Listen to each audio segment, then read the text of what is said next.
job is I went to, eventually ended up as Bendix as Vice President of Manufacturing of their automotive plant in Newport News, Virginia.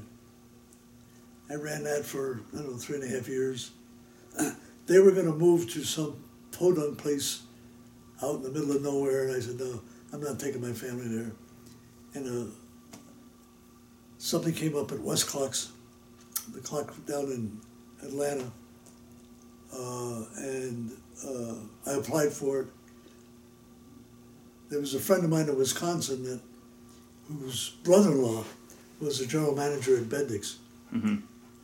And I guess through him, I got the job to run the Bendix plant in Newport News before I came down here to run the West Clocks division, which I did for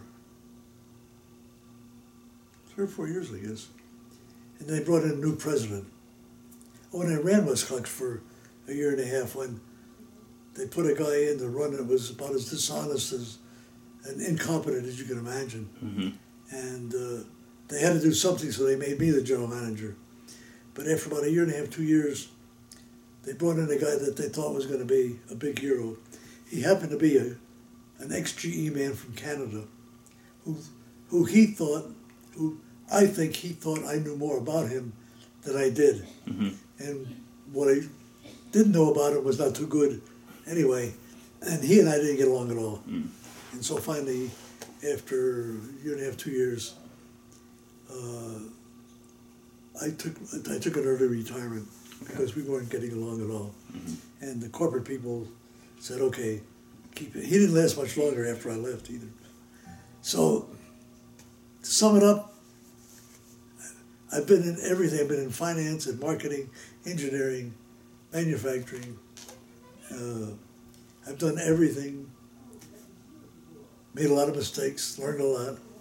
Oh, then I went after retirement. I spent a couple of years with I got very restless after 3 or 4 months of being retired. So I joined a company that married people into buying companies. Mm-hmm. And I didn't like that at all.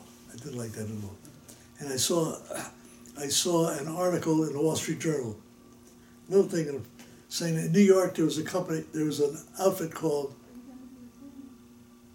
something about a placement company for senior executives. And I said, what can I do? So I sent him a note. And I was going up to New Hampshire to visit a friend of mine who was running a clock company. And I stopped in New York to see these people. And they handled only people that were 55 and older, that had a lot of experience, but were senior people who had been laid off or whatever. One of the things they offered me was a job in England. Mm-hmm. And I said to them, I said, you got to be, for me to go to England is crazy. If you can't find somebody in England to do that job, something's wrong. I said, no, that's not for me. So finally, something came. I got a call one day. He said, got a perfect thing for you. I got a place. There's a job opened up in Atlanta. Running. They need somebody for a couple of years. They've got big manufacturing problems, and they need somebody. And I think you can do that job pretty well. I said, oh, I'll talk to him. It was in a chemical company up here in Marietta, doing aerosols and stuff like that. Yep. And I interviewed for the job, and I told the president, who became good friends, I said, I forget what his name is now, I said, I didn't do very well in chemistry. My weakest subject in high school was chemistry. Mm-hmm. I did take chemistry in college, one semester. I said, I don't know, think about chemistry. If you want somebody to run your plants, I could do that. You better have some good technical people on board. So he hired me, and we had 4 plants: Atlanta, California, Texas, and one other. And the first thing I found out when I joined them was that they were operating like 4 different companies. Nobody talked to one another. Things were screwed up all over the place. And it took me about 5 or 6 months to get that straightened out. They had a potential union problem coming up, not with their union, but a union coming in. And I became very friendly with a couple of women that were wanted to bring the union in. And we became very good friends.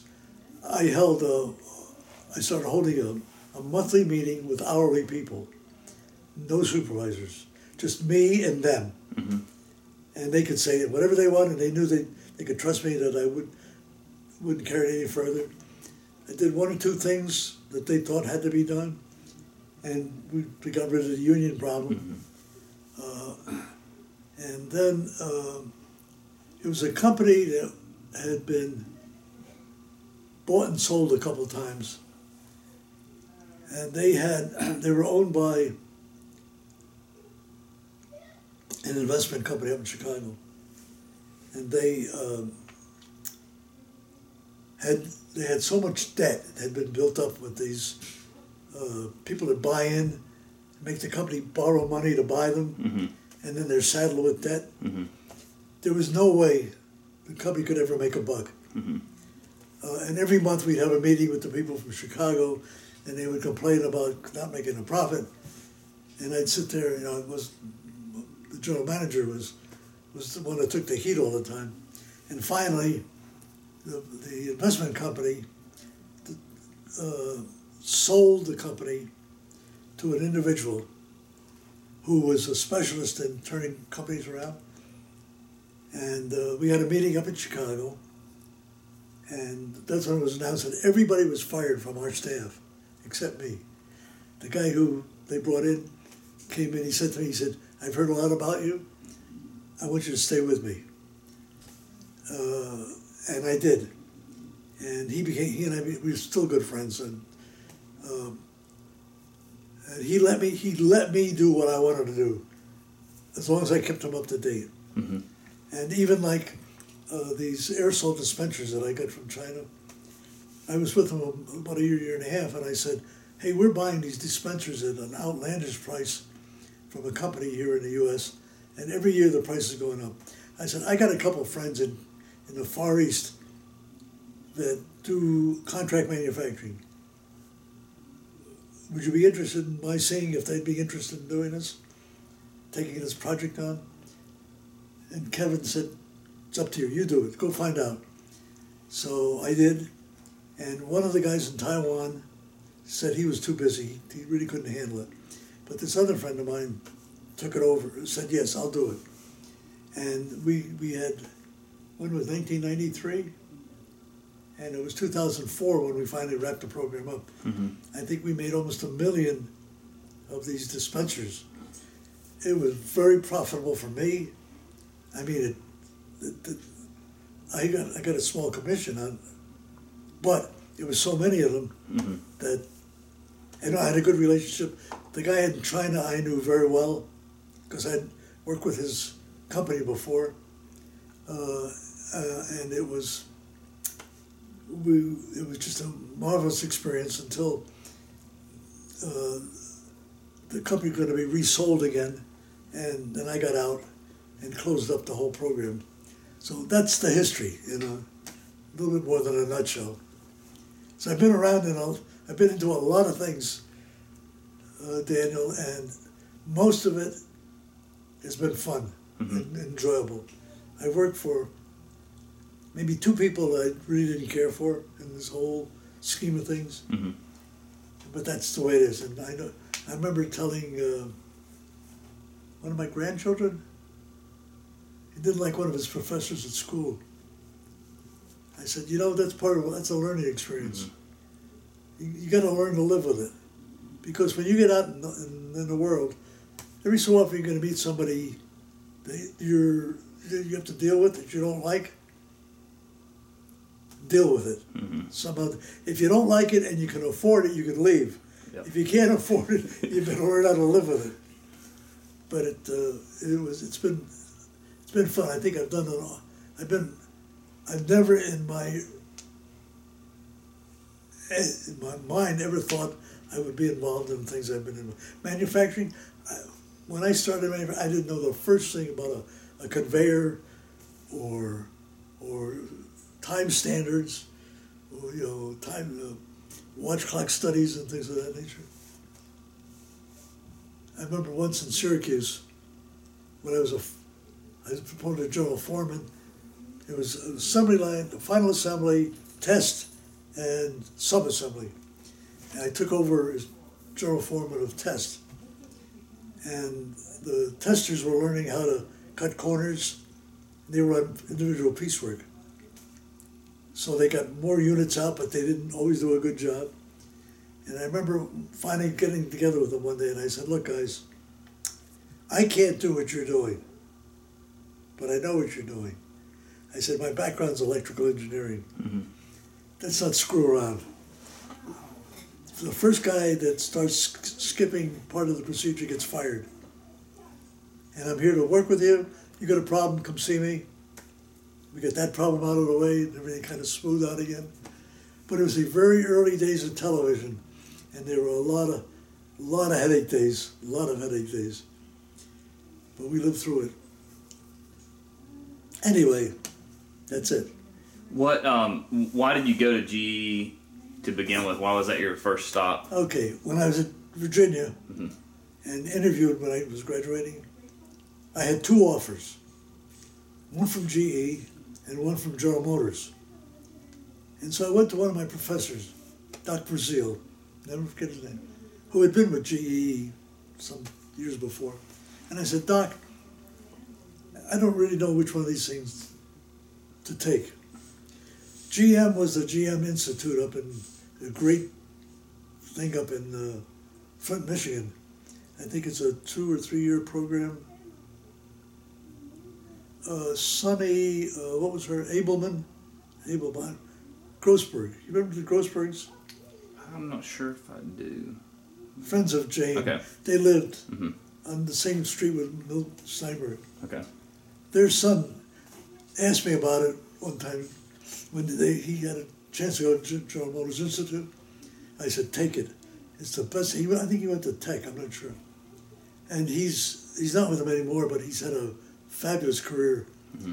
In fact, I think he was in Brazil for like 3. In fact, I think his wife is Brazilian. They sent him down there. But what Dr. Brazil said to me was, look, take the GE thing. It's these series of 3-month assignments.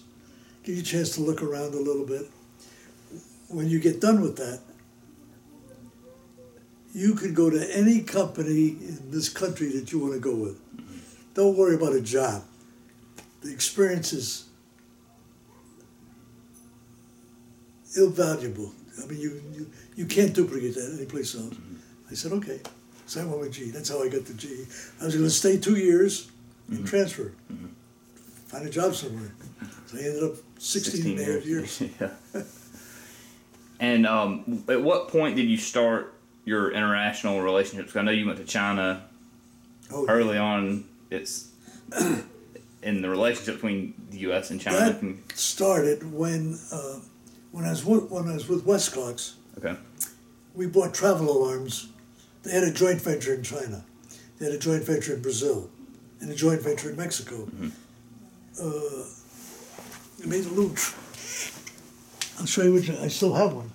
I'll get it in here. I'll get you.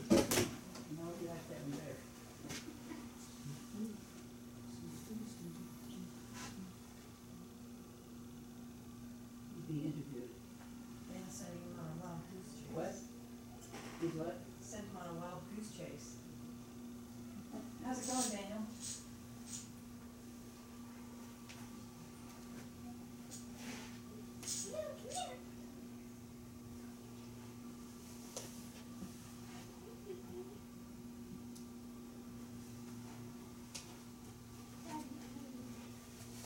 Little travel alarm, which I still use. So. Let me see it in front of the camera. I want to see it. You want to hold there? Yeah. All right, so these are the ones, the Westcocks. Westcocks, right. Westcocks and St. Thomas. And all three overseas factories made basically the same unit. It had been developed by Westcott many years ago, and they made it in the United States for a long time. But then it got difficult to be competitive, so they had these joint ventures. And when I became general manager at Westcott, when they fired this very incompetent guy, I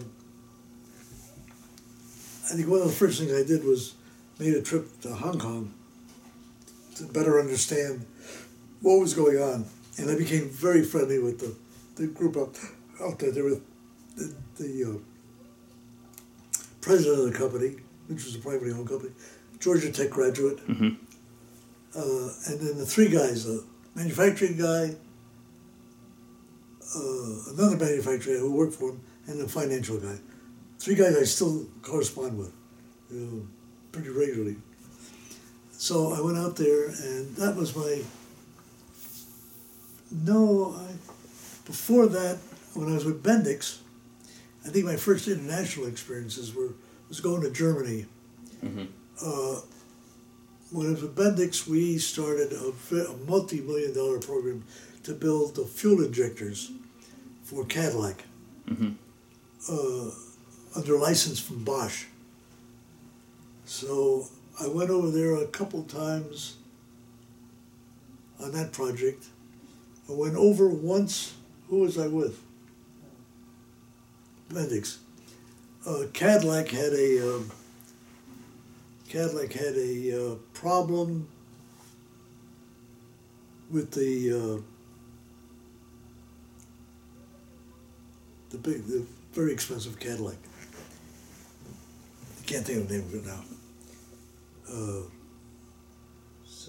I was at Newport News, Virginia, and we made all kinds of things over there for automotive. But one of the things was this project to build the injector here instead of buying it from Bosch, but it was under license from Bosch.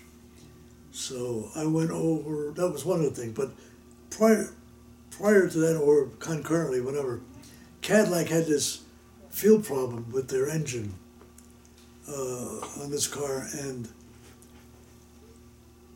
they needed us at Bendix. Who did we go over? We had to get something from Germany, apart from Germany. I mean, it was a crash program. We had to get like 3 months worth of parts in 3 weeks or 2 weeks. And I got a call from my boss in Detroit, at Bendix, and he said, I want you to go over to Germany with the purchasing agent from Cadillac, who I didn't know, and get the thing coordinated over there so we get these parts coming in. And he explained to me what the problem was. So I talked to the guy, didn't know him from Adam. And we agreed that we would meet at Frankfurt Airport. He would go from Detroit, I'd go from Atlanta. I mean, here's a guy I'd never met in my life. And we met at the Frankfurt Airport, got in a car, and drove all the way to southern Germany to a small city where the supplier had a factory. I think we got there like 10 o'clock at night or something like that. So that was probably my first experience in business going overseas. That was late 70s?